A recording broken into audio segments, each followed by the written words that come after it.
Welcome back mga katambalan, mga hot topic and issue. Pag-usapan natin, update po tayo kay David Licauco na kung saan nga po si David ay nasa Sangkaan Festival 2025 para po sa 14th Foundation Anniversary ng Tandag City.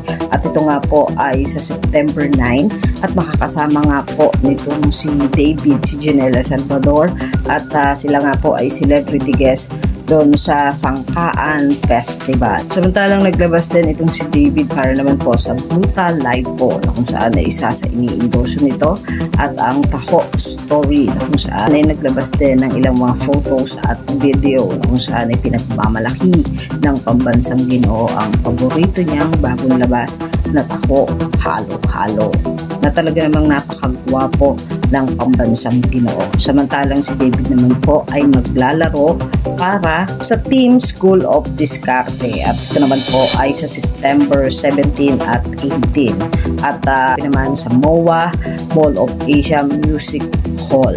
Samantalang excited na nga ang lahat sa paparating na upcoming series itong si David at makakasama nga po niya si Jillian Wards at ito nga po ang Never Say Die na kung saan may action, drama na talaga namang kasasabikan at makikita nga ang bagong David Licauco. Nag-umpisa na rin sina David at Jillian ng taping ng paparating nga na upcoming series nila na Never Say Die. Yan po yung mga update natin ngayon kay David. Kayo mga katambalan, ano ang masasabi nyo? Comment lang sa comment section at pag-usapan natin.